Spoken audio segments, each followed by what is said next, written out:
Préstame una pitu. Mateo, ¿qué? Se llevó 16. mi Biblia porque yo la busqué toda Mateo la semana. Yo creo que se la llevó a Tijuana. Mateo 16, no se Gracias, ya la preocupe. encontré. ¿No hay otra Biblia? Creo que no. Sí. No la encontré. ¿No estuvo? Cuando la busqué no la encontré. Si alguien gusta café, adelante. Sí, Hay muchas café, gracias. hay vasos, No, galletas, muchas galletas. No tienen Biblia. ¿Ustedes sí tienen Biblia? ¿Traen Biblia? Sí. O la pueden descargar en la Reina Valera. ¿Quién necesita 1960. ¿Quién necesita Biblia? Para ¿Para él? Ah, sí, me presta. Ah, ya, mira, ya le Yo la tengo los dos. Va para De que ya. nada. ¿Va? Bueno, vamos a comenzar y yo. Mateo 16, ¿no? Sí, Mateo 16. Fíjate, entonces, Mateo 15 vimos que trataba, nosotros leemos verso a verso, ¿no? Pero Mateo 15 es, bueno, aquí Jesús decía lo que contamina al hombre, en Mateo 15, la fe de la mujer cananea, y Jesús sana a muchos y la alimentación de los 4,000. Ahora, Mateo 15, Jesús al principio va a reprender a los fariseos, ¿no? Vamos a ver cómo Jesús reprende a los fariseos, pero también está revelando quién es Jesucristo. Y también Pedro se va a dar cuenta quién es Jesucristo, ¿no? Fíjate, entonces Mateo 16 es una advertencia en contra de los saduceos y los fariseos. Acuérdate que en el tiempo de Jesucristo para los judíos había tres tipos, ¿no? Unos eran los fariseos, otros eran los saduceos y otros eran los escribas. Entonces eran divididos, ¿no? Haz de cuenta como si ahorita fueran cristianos pues católicos, ¿me entiendes? O sea, pero todos creían en Cristo, ¿no? O sea, y había una división entre los saduceos y los fariseos. Pero aquí Cristo los va a unir. ¿Cómo los va a unir Cristo? ¿Por qué? Porque va a ser una controversia. Acuérdate que ellos habían recibido la ley, los judíos habían recibido la ley, pero ellos la habían rechazado cuando en el monte del Sinaí. Pero ahora Cristo los va a unir juntos, tanto a los saduceos como a los fariseos. Fíjate, había una controversia entre los saduceos y los fariseos porque los fariseos creían en la resurrección, creían en el ángel, creían en los demonios y en los ángeles. Y los saduceos, ellos no creían en la resurrección ni en el ángel. Entonces, había una controversia entre ellos dos, fíjate. Entonces, vamos a leer del verso 1 al 4. Vámonos del verso 1 al 4 de Mateo 16 para que entremos al contexto. Fíjate, del 1 al 4. Fíjate, esta es la demanda de una señal. Y dice así del verso 1 al 4. Vinieron los fariseos y los saduceos para tentarle y le pidieron que les mostrase señal del cielo. Mas él respondió y les dijo: cuando anochece decís buen tiempo, porque el cielo tiene arreboles, y por la mañana hoy habrá tempestad, porque tiene arreboles, el cielo nublado. Hipócritas, ¿qué sabéis distinguir el aspecto del cielo, mas las señales de los tiempos no podéis? La generación mala y adúltera demanda señal, pero señal no les será dada, sino la señal del profeta Jonás.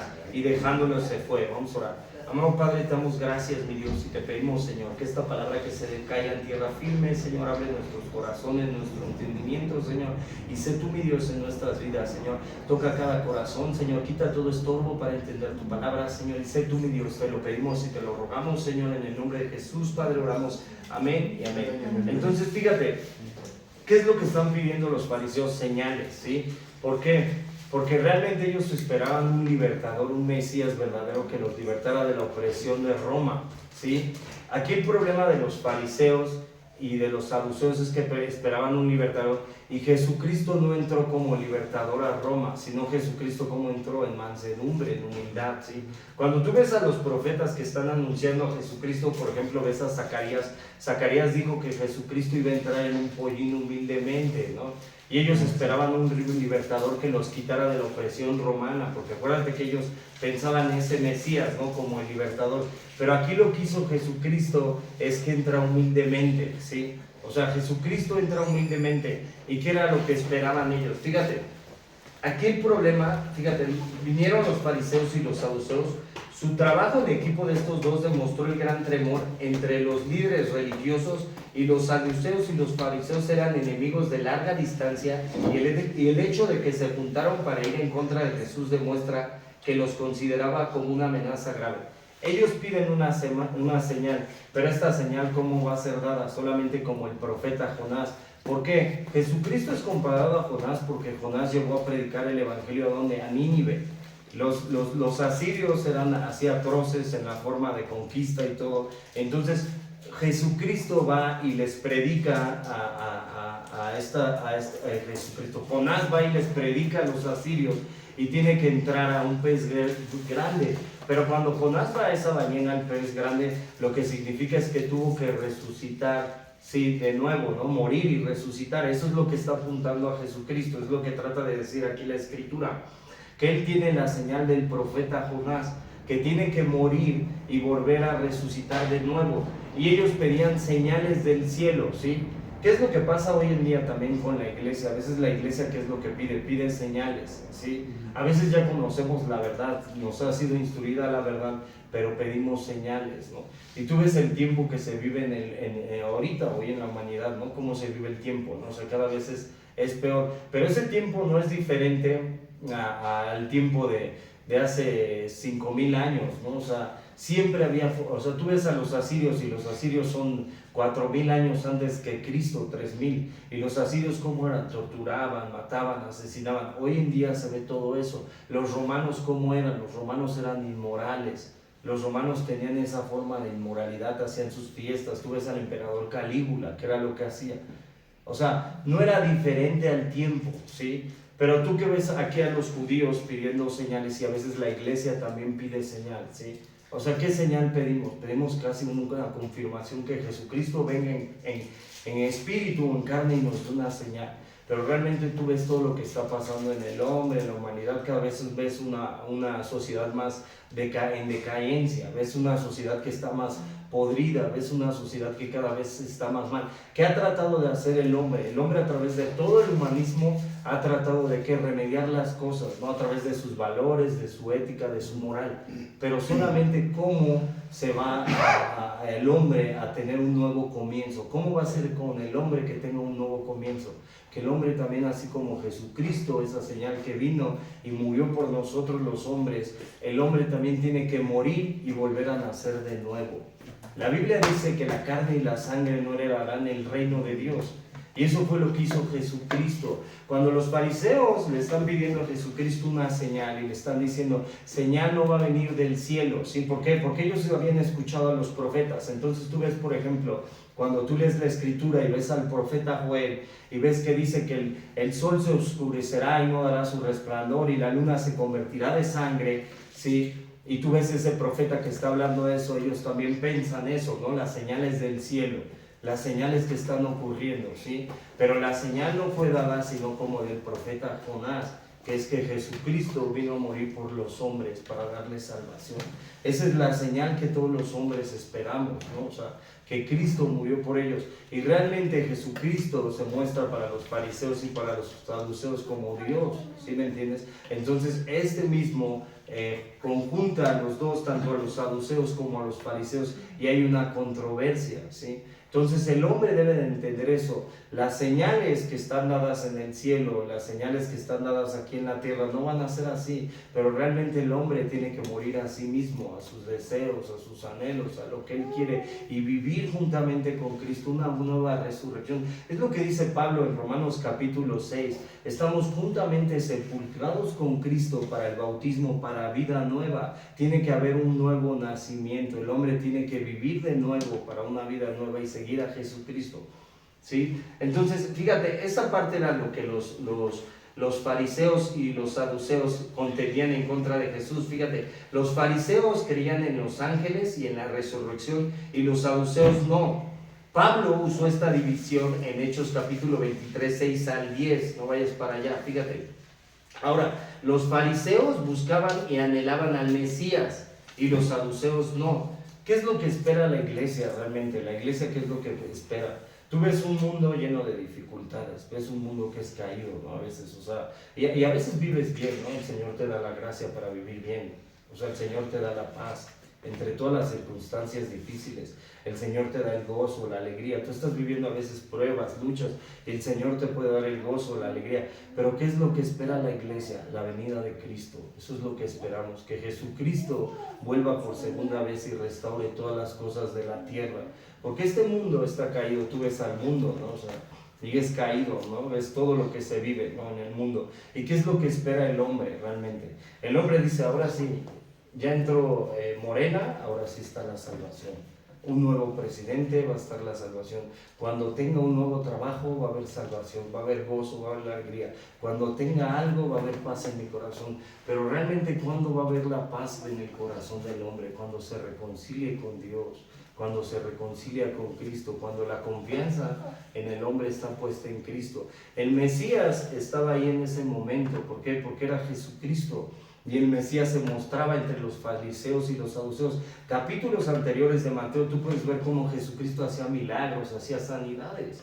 Sí, o sea, el Verbo desciende del cielo y toma una forma de hombre y habita entre todos los hombres. Es decir, cuando tú ves y tú estudias la Biblia y de repente tú ves la Biblia y tú ves que los judíos tenían un tabernáculo, en el cual el tabernáculo hacía que la reconciliación entre los hombres y Dios, porque así eran los judíos, tenían un tabernáculo. Este mismo tabernáculo es Cristo y desciende del cielo y reconcilia a los hombres con Dios. ¿Por qué? Porque a causa del pecado original hay una separación entre Dios y los hombres. Pero ¿quién es el mediador entre Dios y los hombres? Jesucristo. Y ahí tenían al Mesías y Él se estaba mostrando como el Mesías, como el que iba a morir y a resucitar a través de esa profecía que había dado Jonás, o se estaba haciendo comparado a Jonás, ¿sí?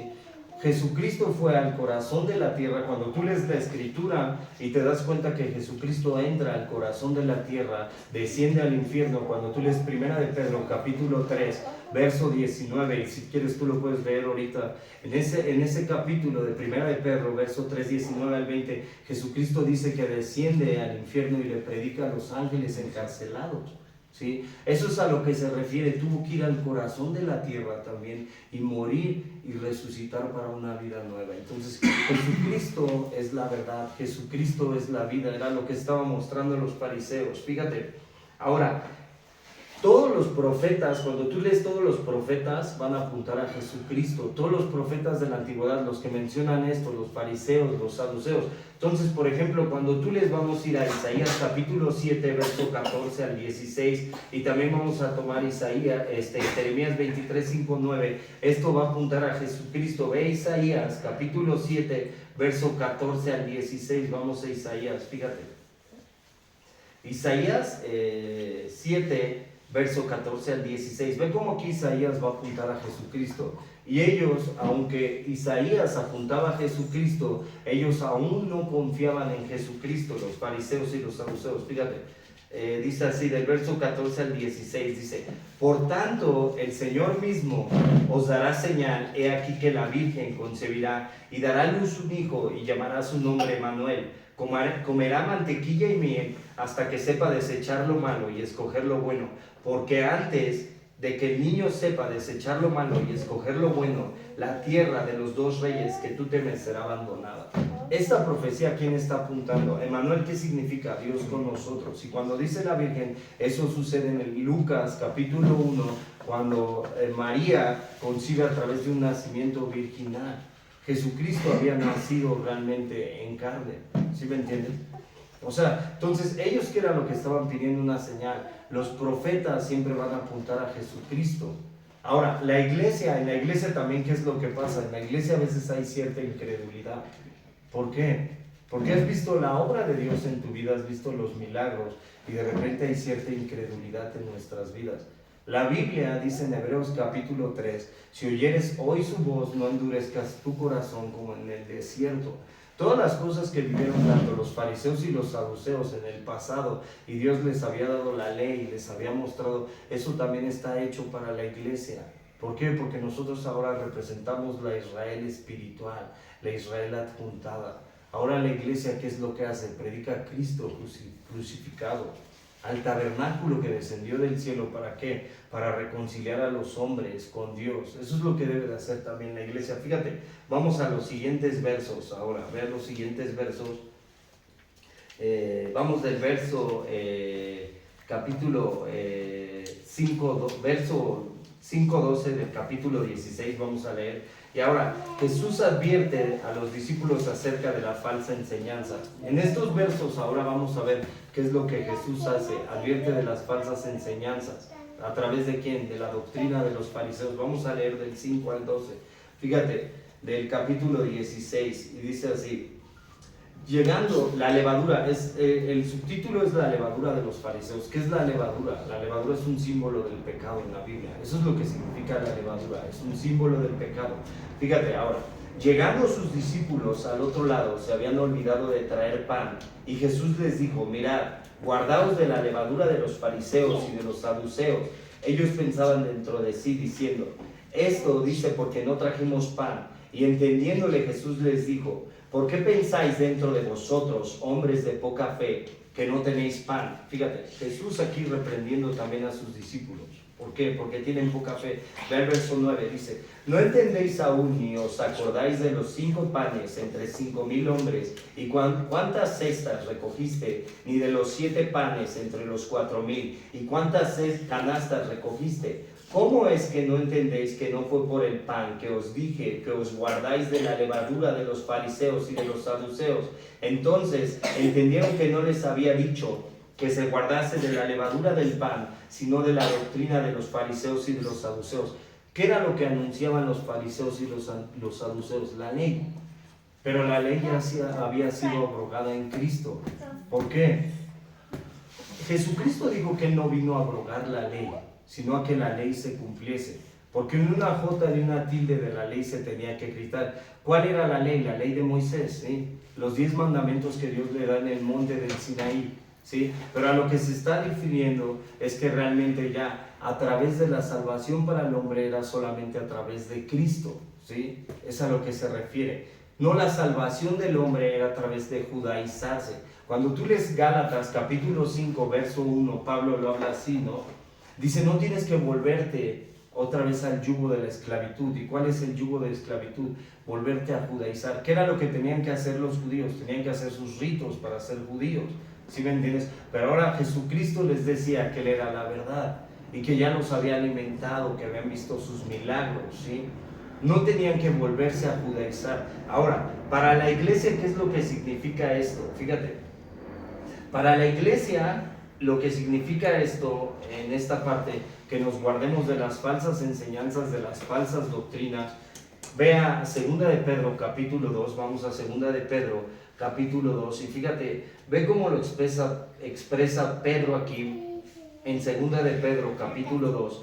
Y cuando tú lees la palabra de Dios, hay falsos maestros y falsos profetas. ¿Qué es un falso maestro y un falso profeta? Un falso maestro y un falso profeta es quien no te acerca a Dios, y cuando no te dice que el pecado nos separa de Dios, ¿sí? Ahí está un problema. Hoy en día ha entrado mucho la corriente de la prosperidad. ¿Qué es lo que dice la corriente de la prosperidad? Que tú así vive como quieras, haz lo que quieras, pero vas a ser bendecido porque eres un hijo de Dios. Y la Biblia no te dice eso. La Biblia te dice que el pecado te separa de Dios. Y no es porque seamos hombres que ya no pequemos, ¿no? Porque todos los hombres somos así, a nuestros propios deseos. No hay justo ni a un uno, ¿no? O sea, no hay ninguno. Y tú ves así el pastor que más estaba metido con Dios y el pastor que más está ungido con Dios. Y tú ves ese pastor y ese pastor también es pecador, pero ha reconocido su pecado. Eso es lo que hemos hecho, hemos reconocido nuestro pecado. ¿Qué es lo que hace el pecado? El pecado separa al hombre de Dios. Y eso es lo que muchos falsos maestros y falsos profetas hoy en día no predican.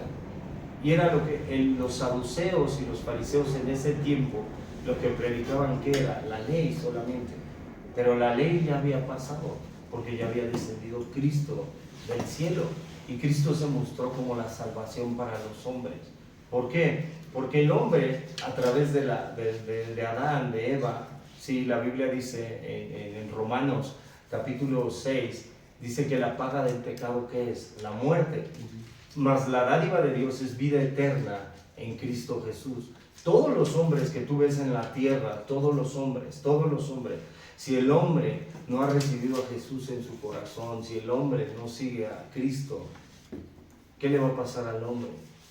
La Biblia te dice que habrá muerte si el hombre no recibe a Jesús en su corazón. Lo que justifica, ¿qué es? Cristo, ¿no? La Biblia dice así, ¿no? Romanos capítulo 5, verso 1. Justificados, pues por la fe, tenemos paz para con Dios, por medio de aquel que ha derramado la sangre en la cruz. Hay una reconciliación, ¿cómo? A través de Cristo. Y eso es lo que tenemos que predicar todos los hombres. ¿Por qué? Porque desde el principio, a través de Adán, entró la muerte a todos los hombres.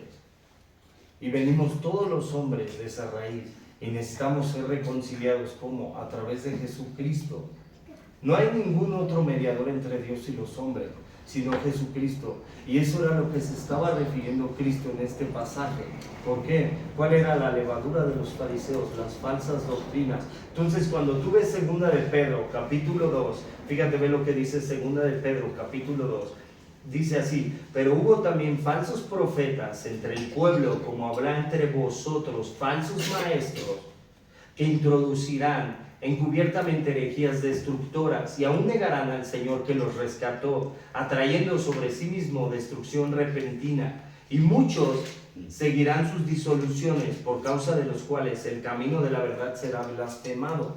Cuando Pedro está hablando eso, porque a veces muchos blasfeman el camino de la verdad, ¿qué es lo que dicen? En la iglesia solamente piden dinero, en la iglesia solamente piden el diezmo, en la iglesia ¿qué es lo que piden? ¿Sí me entiendes? O sea, aquí Pedro lo está diciendo, muchos blasfeman el camino de la verdad. ¿Por qué? Por causa de los creyentes. Entonces muchos dicen, ¿qué es lo que dicen en la iglesia? No, esa iglesia, pura mercadería. ¿Sí me entiendes? Cuando la iglesia, ¿qué es lo que debe de hacer? La iglesia realmente debe de llevar a reconciliar al hombre con Cristo. Y la iglesia, ¿dónde debe de llevar al hombre? A que el hombre también, o el creyente, dé frutos. La Biblia dice, por sus frutos os conocerán. Eso es lo que dice la Biblia. Eso es lo que debe de llevar la iglesia, a que el hombre confiese su pecado, que realmente el hombre se arrepienta. O sea, no porque ya de la noche a la mañana vayas a cambiar, ¿no? Porque no es una varita mágica. Jesús no es así. Pero el Espíritu Santo sí puede hacer una transformación en nosotros. ¿Cómo? Cuando yo paso más tiempo con Jesús y menos en la carne. ¿Cómo? Cuando yo doy mi vida más a Cristo y no me fijo tanto en las cosas de este mundo. Cuando mi vida también está sujeta más a Cristo, ahí va a haber una transformación en mi vida y el Señor va a hacer un cambio. Eso es lo que hace. Entonces, ¿qué es lo que hace un falso profeta y un falso maestro? Que dice, vive como quieras, vive el momento. Nada más ven y trae tu sobre, no importa, y haz lo que quieras, ¿no? O sea, eso ha hecho hoy en día la iglesia. Y todos lo ven así como, declara, obténlo, atráelo. Y sí tenemos un Dios que sí puede ayudarte en su misericordia. La Biblia dice en el Salmo 37:4, deleítate en el Señor y así mismo puede conceder las peticiones de tu corazón. Pero también sí tenemos un Dios que le agrada la obediencia, que entreguemos nuestro corazón a Él. ¿Cómo va a llegar la obediencia al hombre? Entregando el corazón. Porque nosotros vamos a tratar de hacer todas las cosas a nuestra manera, a nuestra forma. De repente tú vas a tratar de hacer todas las cosas a tu manera, a tu forma. No vamos a poder. Eso es la religión. Eso es la religión. Pero ¿qué es lo que hace Cristo? Cuando tú entregas tu vida a Cristo, Él va enseñando lo que a Él no le agrada. Va mostrando realmente tu condición de hombre y va quitando las áreas que a Él no le agrada. Y de repente tú ves, ¿no? Y de repente tú puedes ver, ¿no? Y aquí está hablando un hombre que es iracundo, es soberbio, es orgulloso. Pero el Señor, ¿qué va haciendo? Va quitando esa área y te va mostrando, a ver, quítalo. Eso no me gusta, eso no me agrada. Eso es lo que hace Dios, va habiendo un cambio. Y sobre todo lo que hace Cristo a través de la sangre es darnos salvación. Eso es la importancia del Evangelio, que Cristo te ha dado vida. Eso es lo que debes entender como creyente. ¿Por qué? Porque a veces quieres una transformación en tu vida. Quieres que el Señor te transforme, te cambie, te haga de una vida nueva en todas las áreas. Pero realmente lo que ha dado Cristo en tu vida ha sido la vida eterna. Eso es lo que ha dado Cristo. Que si tú el día de hoy mueres, pero has muerto con Cristo, tienes la salvación, tienes la vida. ¿Sí? Eso es lo que está tratando de decir aquí Jesús. Cuídense de la levadura. Fíjate, ahora, 2 de Pedro 2, ve el verso 3, sigue en esta parte, dice, fíjate, ¿por qué blasfeman el camino de la verdad? El verso 3 dice, y por avaricia harán mercadería de vosotros con palabras fingidas. Un falso profeta y un falso maestro, ¿qué es lo que no te va a decir? Que el pecado nos separa de Dios. Eso es lo que no dice. Que el pecado trae consecuencias a la vida. Y sí, vamos a pecar todos los hombres. De repente te vas a caer. Pero la Biblia, ¿qué te dice? Primera de Juan capítulo 2, verso 1. Hijitos míos, estas cosas os escribo para que no pequéis. Pero si pecan, abogado tienen para con el Padre, Jesucristo. Y de repente tú puedes ir en la calle, ¿no? O sea, tú vas en la calle, ¿no? Y de repente se te cierra alguien. Y con el pensamiento puedes pecar. A lo mejor puedes pensar en una maldición, ¿no? O también te puedes de repente airar, ¿no? O sea, y contender, ¿no? Y de repente no hay ningún hombre. Cuando tú te das cuenta, todos los hombres somos pecadores, ¿no? ¿Sí me entiendes? Pero tú ya estás reconociendo y el Señor te está mostrando, ¿sí me entiendes? ¿Qué es lo que te separa de Dios? ¿Qué es lo que te aparta del Señor? Fíjate, ahora, esta parte, fíjate ahora. Dice, y por avaricia harán mercadería de vosotros con palabras fingidas. Sobre los tales ya de largo tiempo la condenación no se tarda y su perdición no se duerme. Porque si Dios no perdonó a los ángeles que pecaron, sino arrojándolos al infierno, los entregó a prisiones de oscuridad. ¿Cuándo es esto? Cuando tú estás leyendo la Biblia dices, ¿cuándo es esto? Cuando se rebelaron en Edén, ¿no? Hubo una primera rebelión. La primera rebelión no fue en la tierra, a través de Adán y Eva. La primera rebelión fue en el cielo. Cuando tú lees la Biblia en Isaías capítulo 14, Ezequiel 28 te habla de una primera rebelión celestial.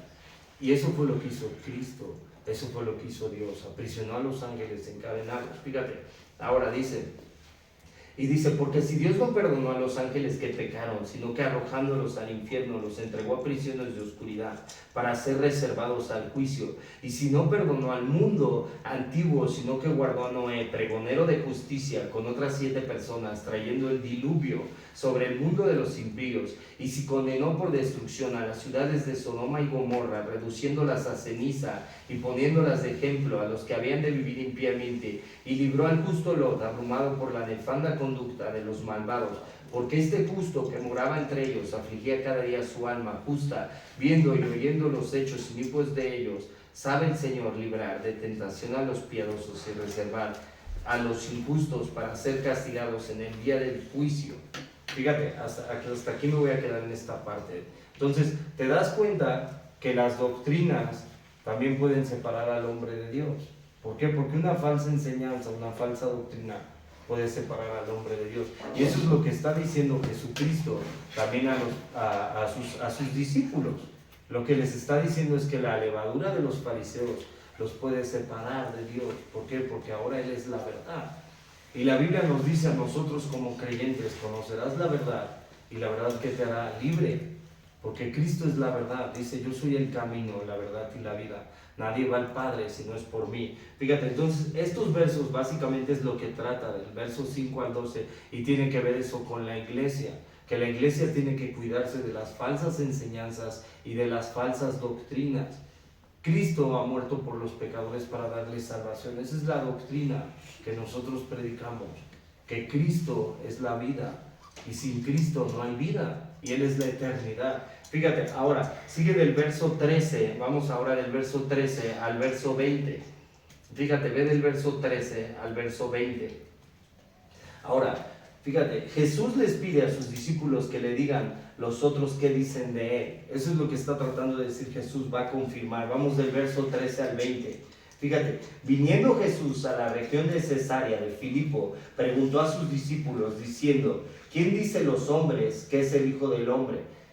Jesús ahora pasa de Galilea a Filipo. Cuando tú lees ahí Filipo de Cesarea también era conocido porque tenían el culto a Baal y tenían esos cultos a dioses falsos, ¿sí? Y cuando tú ves, por ejemplo, ahorita lo voy a poner antes de que leamos estos versos, cuando tú ves, por ejemplo, hoy en día aquí en la tierra, ¿no? Y de repente ves, y Jesucristo nunca llegó a decir, tiren sus imágenes, ¿no? De Baal, tiren sus imágenes de esto, de aquello, no, nunca reprendía. Jesucristo siempre predicaba el evangelio como en amor, ¿sí? La iglesia es como lo tiene que predicar el evangelio en amor. Porque tú ves hoy en día, ya mucha gente se ha vendido al pecado, ¿no? ¿Por qué? Porque hoy en día cada vez ves más pulseras de santería y de repente ves más culto a la muerte, ¿no? Pues es una señal visible, ¿no? Jesucristo lo dijo, que en el final de los tiempos el amor de muchos se enfriará y la maldad de los hombres aumentará.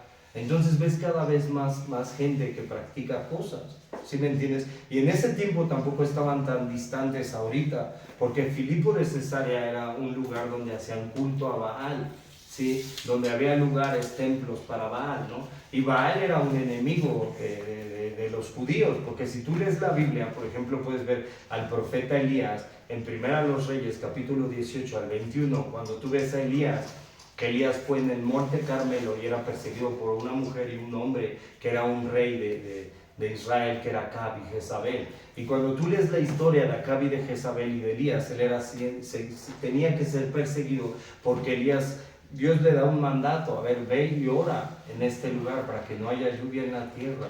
Y cierra Dios a través de Elías, a través de la oración de Elías, cierra los cielos. Y Baal era un dios de la fertilidad, eso era lo que era Baal. Él se dedicaba a eso, hacía culto a la fertilidad. Y estás viendo cómo el Dios de los cielos y el Dios de verdad cierra el cielo para que no haya lluvia en ese momento. Y ves sus dioses paganos, los de Baal, humillados. ¿Por quién? Por Dios, a través del profeta. Entonces Acab y Jezabel, ¿qué es lo que hacen? Empiezan a perseguir al profeta y el corazón del pueblo está dividido, ¿sí? Y tú ves el corazón del pueblo dividido en ese momento en Primera de Reyes. ¿Por qué? Porque hay una persecución entre Acab y Jezabel hacia un profeta. Y cuando tú ves que él va al monte Carmelo, la Biblia dice que desciende fuego del cielo y quema un holocausto y una ofrenda, ¿sí? Y eso es bíblico, ¿no? Y tú ves como un Dios pagano está siendo humillado, ¿sí? En ese momento. Entonces, en Filipo de Cesarea era lo que hacían, predicaban el culto a Baal. Y los judíos realmente no adoraban a Baal, sino adoraban al Dios. Jesucristo estaba predicando en ese momento. Entonces tú ves hoy en día, ¿no? Sales a la calle, ¿no? Y dices, ¿y por qué hay tanta maldad? ¿Y por qué hay tantas cosas? ¿Y por qué el hombre quiere soluciones rápidas? Y de repente van y voy así, ¿no? Con el santero, con el y que me ayude y que me prospere. Y ese momento era así, como este tiempo. ¿Sí me entiendes? No era diferente. El momento que vivimos no era diferente. Y tú ves gente que de repente empieza a adorar a la muerte. Ves gente que empieza a adorar hoy en día a la muerte. Y ves gente que de repente se pone una pulsera. ¿Para qué? Para que a través de los santos que ellos creen y todo, ¿sí me entiendes? Les haga un favor, ¿sí? Y hoy en día alcanzas a ver eso. Hoy en día lo ves. Pero la iglesia no es para que los juzguemos. O sea, estamos hablando aquí entre creyentes. La iglesia no puedes juzgarlos. Jesús estaba predicando en Filipo de Cesarea en ese momento y había culto a Baal. Y tú sales a la calle y no te vas a espantar. Y de repente te pueden decir, oye, es que una vecina de enfrente practica brujería, practica hechicería. ¿Y qué tiene que hacer la iglesia? ¿Realmente la iglesia tendrá que odiar al que hace pecado? No, la iglesia los tenemos que amar. Porque la Biblia dice así, que cuando no hay conocimiento hay transgresión y no sin culpa de pecado. Entonces no podemos ver a la gente, si me entiendes, o al gentil, cuando no ha conocido a Cristo, no lo podemos ver a mal, tenemos que orar por ellos. Atrás hay una lucha que ellos no ven. Fíjate, eso era lo que significaba cuando Cristo estaba en Filipo. Fíjate, sigamos estos versos. Y sus discípulos, él va a demostrar quién era. Sigamos estos versos. Verso 14, dice así. Ellos dijeron unos, Juan el Bautista, otros Elías. Ya dijimos quién era Elías. Juan el Bautista que predicaba al principio el arrepentimiento. Y dice, otros Jeremías o alguno de los profetas. Él les dijo, ¿y vosotros quién decís que yo soy? Respondiendo, fíjate la revelación que va a dar aquí Simón Pedro en el verso 16. Respondiendo Simón Pedro dijo, tú eres el Cristo, el Hijo del Dios vivente. El verso 17 dice, entonces le respondió Jesús, bienaventurado eres Simón, hijo de Jonás, porque no te lo reveló carne ni sangre, sino mi Padre que está en los cielos. Y yo también te digo que tú eres Pedro, y sobre esta roca edificaré la iglesia, mi iglesia, y las puertas del Hades no prevalecerán contra ella. ¿Qué es lo que está haciendo aquí? Está teniendo una revelación, ¿cómo? A través del Espíritu. Pedro está teniendo una revelación del Espíritu. ¿Y por qué nosotros los creyentes hemos conocido a Jesucristo? ¿Por qué tú sigues a Jesucristo y realmente tienes así como un temor de Dios o empiezas a querer a buscar a Jesús? ¿Quién es quien te lo revela? El Espíritu Santo. Eso es lo que hace el Espíritu Santo. Cuando tú lees Juan capítulo 14, la Biblia dice que el Espíritu Santo convencerá al hombre de pecado, de justicia y de juicio. Primero los Corintios capítulo 2 verso 9 te dice que lo que ojo no vio ni oído oyó, porque todas las cosas han sido reveladas por medio del Espíritu. El Espíritu Santo es la tercera persona de la Trinidad y es quien convence al hombre de pecado, de justicia y de juicio, y es quien hace que el hombre se acerque a Jesucristo. El Espíritu Santo es el consolador, y el Espíritu Santo en ese momento estaba tocando a Simón Pedro en ese tiempo y le estaba revelando quién era el Cristo. Y es lo mismo que a nosotros hace y te revela quién es Jesús y qué es lo que ha hecho por ti, ha muerto para darte salvación. Entonces tú tienes así de repente esa hambre de Dios y dices, necesito buscar a Jesús, necesito a Jesús en mi vida, porque es el mismo Espíritu Santo y es el mismo Jesús que te está revelando esa necesidad de Dios. Y fue el mismo que le está revelando a Pedro quién es el Cristo, porque a Pedro no se lo reveló sangre ni carne. Y es lo mismo que sucede con nosotros. Cuando buscamos a Jesús, cuando adoramos a Jesús, es porque nos lo está revelando. Es el Espíritu de Dios que nos está dando el conocimiento, porque realmente Dios es verdadero. Tú ves todo, o sea, toda ves la creación, y cuando tú lees el Génesis en el capítulo 1, y ves toda la creación y ves cómo fueron formados los cielos, la tierra, el mar, las estrellas, los hombres del polvo y todo. ¿Y qué pasa? Te das cuenta que Cristo ahí estuvo y Dios ha hecho todas las cosas. Eso es lo que hizo Dios. Dios hizo todo. Dios hizo al hombre, Dios hizo a la humanidad, Dios hizo los cielos, la tierra, las montañas. Dios ha hecho todo y es quien nos revela. ¿Por qué? Porque el humanismo, ¿qué es lo que te dice? El humanismo que te dice, el hombre de dónde proviene, del mono. Y el humanismo es lo que nos dice y nos mete en falsas doctrinas, falsas teorías. ¿Y cómo se forman los continentes? De la Pangea. Pero cuando tú lees, por ejemplo, capítulo Génesis 6 y ves que a través del diluvio se rompen las cataratas del abismo y probablemente ahí se pudieron formar los continentes. Entonces empiezas a ver la Biblia, pero ¿quién te da la hambre de Dios? ¿Quién te da el conocimiento de Dios? Es el mismo Espíritu. Y es quien le está revelando a Pedro que Jesús es el Cristo, porque los demás pensaban que era algún profeta, Jeremías, Elías, o que era Jonás, pero realmente Él es el Dios en la carne. La Biblia dice que Jesucristo ha descendido del cielo, el verbo de Dios. En Juan capítulo 1 te dice así, el verbo de Dios ha descendido del cielo y ha tomado forma de hombre. ¿Y qué es el verbo? Cuando tú lees la Biblia y ves que el verbo en el griego significa el logos o el todo o la palabra, pues es ese mismo que ha descendido del cielo y ha tomado una forma de hombre. Y Jesucristo realmente es Dios en la carne. Eso es lo que es. Jesucristo es Dios en la carne. Pero se tuvo que despojar de su deidad, de su divinidad. Cristo se inmoló. Cuando la Biblia dice que es el Cordero de Dios que se ha inmolado desde antes de la fundación del mundo para darle salvación a los hombres, que es inmolar, se sacrificó por todos los hombres para darnos vida. ¿Por qué? Porque Israel no pudo cumplir la ley. Eso es básicamente lo que se refiere. Y es quien revela. Fíjate, ahora el verso 19 al 20 dice así, y a ti te daré las llaves del reino de los cielos, y todo lo que atares en la tierra será atado en los cielos, y todo lo que desatares en la tierra será desatado en los cielos. Entonces mandó a sus discípulos que a nadie dijesen que Él era Jesús, el Cristo. Aún no se quería revelar Cristo. Y cuando tú lees, por ejemplo, estos versos y te das cuenta que dice, tú eres Pedro y sobre esta roca edificaré mi iglesia, ¿qué es lo que pasa? La iglesia tradicional lo ha tomado así, ¿no? Sí, que Pedro es el primer papa y que Pedro es la roca, pero realmente cuando tú ves en el pasado y cuando tú lees la escritura, Jesucristo es la piedra angular que han rechazado los edificadores y Él es la roca. Se está refiriendo al mismo, yo soy la roca. Y así se mostró cuando tú lees el Éxodo, Jesucristo es la roca.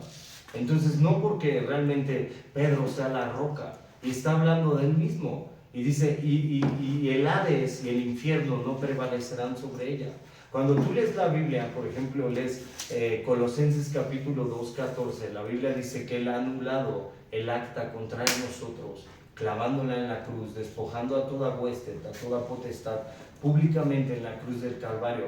Y si tú lees Hebreos capítulo 2, verso 14, dice, por cuanto todos los hombres participaron de sangre y de carne, Él participó de lo mismo para vencer al dueño del imperio de la muerte. ¿Quién es? El diablo. ¿Cómo lo ha vencido? ¿Quién tenía la potestad de la muerte en los hombres? Satanás. Pero ¿cómo ha sido libertado Satanás? A través de Cristo. Entonces por eso dice, esta es la roca, la iglesia. ¿Sí me entiendes? La iglesia. La iglesia. La iglesia no es el lugar. La iglesia no es el lugar. Si tú piensas que la iglesia es el lugar, no es el lugar. O el templo, no es el lugar. Y tú ves templos de 5,000, de 6,000, de 7,000, de 2,000, de 30, de 20. No es la iglesia. ¿La iglesia qué es? Cada creyente. Porque la Biblia dice que nosotros somos ¿qué? Templo de Dios. Porque el Espíritu Santo habita en nosotros. Y ahora cada creyente es templo de Dios. Y es seguidor de Jesucristo. Y esa es la iglesia. El que está siguiendo a Jesús. Y eso es lo que se está refiriendo. Sobre la iglesia no prevalecerá ¿qué? El Hades y el infierno. Eso es lo que se refiere Cristo. Fíjate, ve del verso 21. Vamos a ir del, ya casi acabamos. Del verso 21, vamos del verso 21. Del verso 21, vámonos del capítulo 16, vamos del 21 al 23. Fíjate, desde entonces, ahora sí Jesús ya va a anunciar su muerte. Él sabe todo. Si tú piensas de repente como creyente que Jesucristo no sabe todas las cosas, Él sabe todo. La Biblia dice en Marcos capítulo 4, verso 22, que no hay nada oculto que no tenga que ser manifiesto. Jesús ahora va a anunciar su muerte, Él lo sabía. Él sabe todo, los tiempos del hombre, las sazones, sabe todo lo que vivimos, sabe nuestras dificultades, sabe por qué vamos a veces de repente a entrar en un problema, en una dificultad en nuestras vidas, porque Él conoce nuestros corazones, sabe todo, y sabe ese momento que Él estaba anunciando su muerte. Él sabía que para eso había venido a la tierra, ¿sí? Entonces cuando, fíjate, esto es un paréntesis que yo lo voy a decir así, cuando tú tengas una preocupación, un afán, ¿sí me entiendes? Cuando tú estés preocupado de algo, entrégaselo al Señor, porque el Señor conoce todo. Si Él anunció su muerte en ese momento, Él lo estaba anunciando, anunciaba que Él iba a morir, pero no morir eternamente, sino físicamente. Eso fue lo que hizo. Voy a anunciar mi muerte física, pero Él sabía que iba a resucitar. Y sabe así todo sobre nosotros. Él conoce cada cabello, conoce nuestras intenciones, conoce nuestro corazón, sabe qué es lo que necesitamos. Cuando haya duda en nuestro corazón, cuando de repente haya una emoción en nuestro corazón, Él te conoce, Él te formó. La Biblia dice que Él nos ha formado desde antes que estuviéramos en el vientre de nuestra madre. Y cuando tú haya duda en tu corazón, nada más lee un pasaje en la Biblia, ¿sí? Y Él te va a mostrar a través de ese pasaje y te va a decir, mira, si yo aquí en este lugar estoy anunciando mi muerte es porque sabía que tenía que ser sacrificado por todos los hombres, por cada uno de los que estamos aquí. Él fue lo que hizo, se sacrificó, se inmoló y nos ha dado vida, ¿sí? Él es bueno.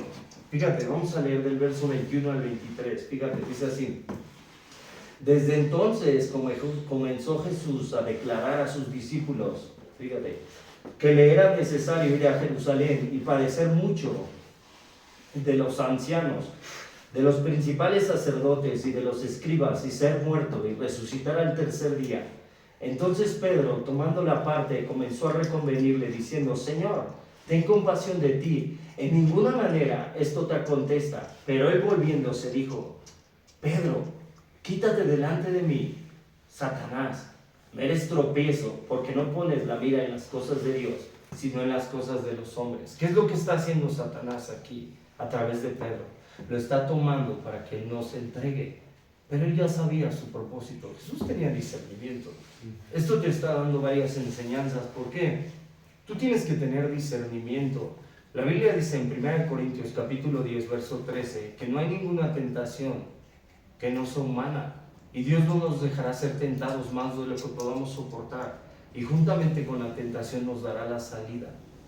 ¿Sí? Lo que te está diciendo aquí la Biblia es que Jesucristo mismo en carne fue tentado por Satanás. Y le dijo, ¿para qué te entregas? Tú no tienes que morir. Pero él sabía su propósito, morir por los hombres para darles salvación. Y cuando tú te das cuenta y cuando te viene la tentación, la Biblia dice, no digas que eres tentado de parte de Dios, en Santiago. Porque Dios no tienta ni es tentado por nadie. Porque somos seducidos, ¿por quién? Por nuestra propia carne, por nuestros propios deseos, por nuestras propias concupiscencias. Cuando hay tentación en nuestra vida, ¿de dónde se origina? De la carne, del corazón. ¿Sí? Y tú ves aquí a Jesucristo siendo tentado por parte de ¿quién? De Satanás. Y cuando tú ves, de repente, la Biblia dice que es como un ladrón y que es como un león rugiente a ver a quién devora. Porque así es él es sigiloso y conoce las debilidades de todos los hombres. Y tú lo ves de repente y te pone la tentación. ¿Sí? Pero tú en dónde te fortaleces. ¿Qué fue lo que dijo Jesús? Apártate de mí, no me seas piedra de tropiezo. Pero aquí mencionó a Satanás. Él conoce a la humanidad, ¿no? Cuando tú lees toda la Biblia y por ejemplo estuvimos leyendo, me parece que en 3 semanas, no me acuerdo qué pasaje estuvimos leyendo, Primera de Reyes, y ves a Sennacherib, un tipo de Satanás. Y cuando ves a Sennacherib mandando así a su gente a amenazar al pueblo de Israel, ¿sí? Y diciéndole, este es Dios en el que tú confías porque ha derribado los altares y ha tirado todo de Jerusalén. Y es el Dios en el que tú estás confiando. Y cuando tú lees la Biblia, Dios toma hasta el mismo Asiria como el báculo de su furor. Y Él lo toma, ¿para qué? Para que discipline al pueblo de Israel. ¿Sí? Y tú te das cuenta que ahora se está enalteciendo un rey y está tratando de ¿qué? De hacerle sentir al otro pueblo de Israel, a Judá. Hay una división, luego lo vamos a explicar para los que no entiendan, pero hay una división. Y cuando tú lo estás viendo, que lo está tratando de intimidar, y esa es la voz de Satanás a veces. ¿Por qué? Porque te dice, ese es en tu Dios en el cual confías. Mira cómo está tu vida, mira cómo estás viviendo.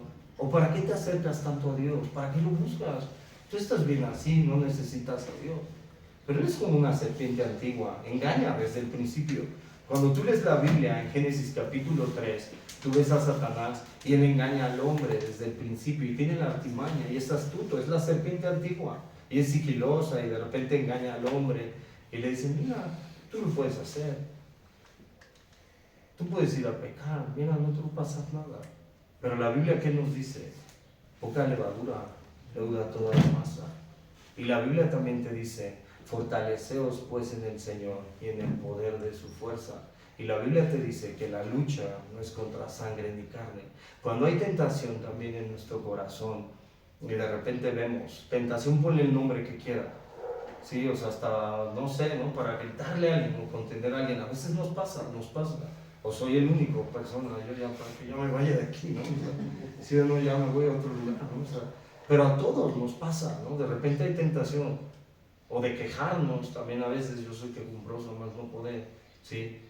O de repente tentación de lo que quieras, ponle el nombre que quieras, ¿sí me entiendes? De ver una página prohibida, de lo que quieras, ponle el nombre, llámale lo que quieras, pero cuando hay tentación en nuestras vidas, ¿quién crees que a veces también ponga esa tentación y de dónde se origina? Primero, a veces Satanás puede ponerla, pero también es tu carne. ¿Y qué es lo que tienes que hacer? Sujetarla a Cristo. Por eso la Biblia dice en Gálatas capítulo 2, verso 20, ya no vivo yo, sino ahora Cristo vive en mí. Y lo que ahora vivo en la carne, lo vivo para Dios, que me amó y se entregó por mí. Cuando yo sujeto mi carne al madero, va a ser más fácil. Y a veces vas a caer, ¿no? ¿Sí me entiendes? Porque todo, ¿no? O sea, de repente va a llegar el momento de la prueba o de la tentación y vas a caer. Y de repente vas a caer, porque puedes caer. O sea, nadie estamos exentos a no caer de nada. Dice la Biblia, quien se cree estar firme, que tenga cuidado. Pero si yo caigo, ¿en dónde me levanto? En Cristo. ¿Por qué? Porque el enemigo también va a ser sigiloso y te va a decir, mira, la Biblia dice en Apocalipsis capítulo 12, verso 19, que es el acusador. Y el acusador tiene entrada al trono y acusa a los hermanos. Entonces cuando nosotros le fallamos a Dios y cuando le estamos fallando a Dios, ¿qué es lo que hace? Es el primero en acusarte y te dice, ¿para qué vas a la iglesia? ¿Para qué estudias la palabra? ¿Para qué oras? ¿Para qué esto? Mira, ve tu vida, está mal. Porque él es así, es engañoso, es mentiroso. Pero tú, ¿qué tienes que hacer? Fortalecerte en el Señor, buscarlo. Eso es lo que tienes que hacer. Eso fue lo que hizo Jesús en ese tiempo. Tuvo discernimiento. Hay que pedirle a Dios también el Espíritu Santo para que nos dé discernimiento de las cosas. Fíjate, vamos a terminar del verso 24 al 28. Fíjate, ve del 24 al 28. Vamos del verso 24 al 28. Fíjate, verso 24 al 28. Dice, entonces Jesús dijo a sus discípulos, si alguno, aquí lo está diciendo, mira, fíjate, si alguno quiere venir en pos de mí, niéguese a sí mismo y tome su cruz y sígame. Me voy a parar en este verso. ¿Qué es negarse a sí mismo? A lo que tú quieres, a tus deseos carnales, a lo que el mundo te impone. ¿Qué es lo que te impone el mundo? Que ames las cosas del mundo. Y yo no digo está mal que trabajes, que Dios te prospere, que Dios te bendiga. Pero cuando nosotros ponemos eso en primer lugar, estamos haciendo un ídolo. Dios es bueno y Dios puede prosperar en su misericordia y Dios te puede ayudar, te puede bendecir, te puede dar gracia en todo, ¿sí? Pero el problema del hombre a veces que es nuestro corazón. La Biblia te dice eso, quien quiere ir en pos de mí, niéguese aquí, ¿a qué?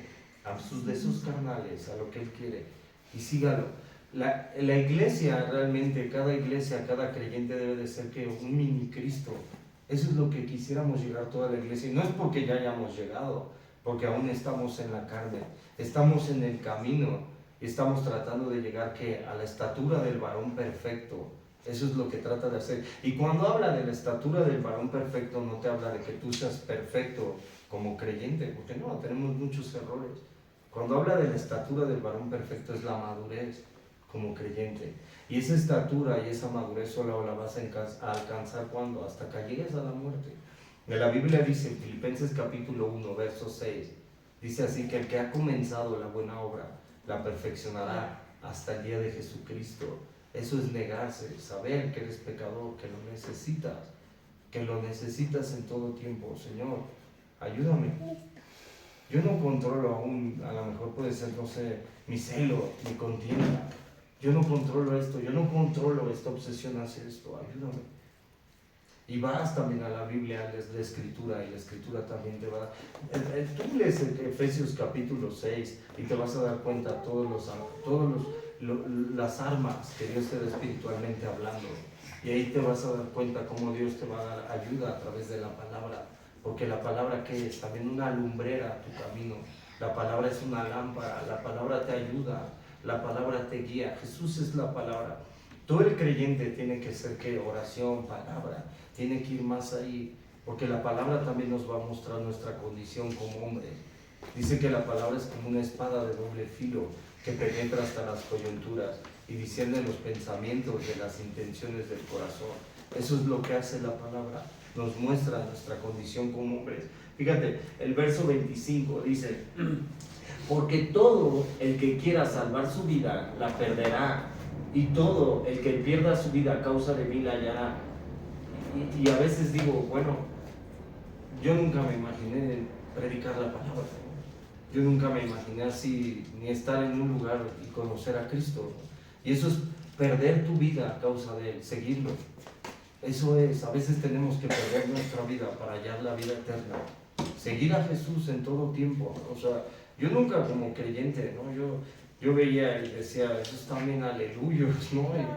Y los veía y decía, pues, tan chistosos, ¿no? Esos cuates, ¿no? O sea, porque veía a los cristianos, ¿no? Y luego decía, y comen santos y hacen del baño diablos, ¿no? Y son bien hipócritas y me vuelven hipócrita más, ¿no? ¿Sí me entiendes? O sea, y yo digo, y a veces juzgué mucho a la iglesia, ¿no? Pero eso es ir en pos de Jesús, negarse. Y nunca te imaginas, o sea, y de repente es negarse a tus deseos personales, a lo que tú quieres y seguir a Jesús. Eso es perder su vida a causa de Él. Fíjate, y ahora el verso 26 dice, porque ¿qué aprovechará el hombre si ganare todo el mundo y pierde su alma? ¿O qué recompensa dará al hombre por su alma? Hoy en día tú ves todo el materialismo que se vive. Hoy en día hay mucho materialismo. ¿Y qué es lo que importa? ¿Qué es lo que ve al hombre? Lo del exterior. Pero lo de adentro, aunque esté podrido. ¿Y de qué le sirve al hombre ganar el mundo si pierde lo eterno? ¿Qué es lo que te dice hoy en día la sociedad? Vive el momento, vive el tiempo, aquí es aquí y ahora. Pero Jesús, ¿qué te dice? Pon tu mirada en dónde, en la eternidad. La Biblia dice en Santiago que la vida es como neblina, porque un día aparece y al otro día se desvanece. Y de repente tú te ves y dices, bueno, ahora ya tengo 40, ¿no? Y de repente ves el tiempo y estaba como mi hija, ¿no? Y así es la vida. Pero el mundo, ¿qué te impone? Vive el momento, vive el presente. Y digo, no es malo que tú de repente disfrutes de lo que Dios te ha dado, no es malo que tú salgas, pero la mirada del creyente ¿en dónde debe de estar? En la eternidad, en Cristo. Dice la Biblia que somos peregrinos y extranjeros en esta tierra. Fíjate, el verso 27 dice, porque el Hijo del Hombre vendrá en la gloria. Eso es lo que esperamos todos los creyentes. Porque el Hijo del Hombre, y el Hijo del Hombre es un título por la fragilidad de Jesús y porque es Adán. Adán significa hombre en el hebreo. Fíjate, porque el Hijo del Hombre vendrá en la gloria de su Padre con sus ángeles y entonces pagará a cada uno conforme a sus obras. Eso es lo que va a hacer. Algún día vendrá el juicio de Dios y algún día Él regresará. Y así como vino al principio y lo dijimos como el Mesías, un cordero en fragilidad, y Él vino así a morir por todos los hombres, en su segunda venida vendrá con toda autoridad, con toda gloria, con todo resplandor, y vendrá como un león de la tribu de Judá. Eso es lo que hará Él. Vendrá y quitará el pecado de la humanidad. Eso es lo que va a hacer Jesús. Y eso es lo que se está refiriendo, que el Hijo del Hombre vendrá en las nubes. Y la Biblia también dice en Apocalipsis capítulo 1, todo ojo que hará, lo verá. Y todas las tribus y las naciones harán en lamentación en el amén y en el sí. Y entonces empezamos leyendo este capítulo y ¿qué es lo que dice? Los saduceos y los fariseos, ¿qué demandan? Señal. Y tú demandas alguna señal. Yo no demando nada, yo conozco a Jesús, es lo que deberíamos de decir. Y yo lo único que lo espero es aquí. Y Señor, te espero y quiero que tú vengas y cambies todo, porque es un mundo caído. Es lo que anhelamos cada creyente, ¿no? Que Cristo vuelva y restaure todo. ¿Por qué? Porque ¿qué ves? Sales a la calle y ¿qué ves? Iras, contiendas, oyes de guerras, narcotráfico, sicarios. Y si vas a otros países y es lo mismo. Y vas, no sé, yo he escuchado, nunca he ido a Francia, ¿no? Pero vas a Francia y dicen que ahí en la Torre Eiffel te tienes que cuidar porque te pueden robar, ¿no? Y es primer mundo, ¿no? Y vas a Estados Unidos y de repente escuchas que en el estadio de los Delfines de Miami no te puedes meter porque es muy peligroso, ¿sí? Y te das cuenta que no cambia allá para acá, que es primer mundo. Y y he escuchado, porque nunca he ido a Holanda, y dice que tienen a las mujeres en vitrinas. Y es lo mismo en Europa que acá, ¿sí? Entonces, ¿cuál es el problema del hombre? Que está separado de Dios, que no conoce la verdad. Ese es el problema del hombre. Y en el mundo hay pecado, pero ¿cómo se contrarresta el pecado? A través de la luz, porque la luz, ¿qué hace? Resplandece en medio de las tinieblas. Y la iglesia, ¿qué debe de ser? Luz en medio de las tinieblas. Y no debemos de ser esa generación que demande señal, porque hemos vuelto a nacer, estamos confesando nuestra vida a Cristo. Señor, te amamos, te adoramos. Verso 28 dice, de cierto os digo que hay algunos de los que están aquí que no les gustarán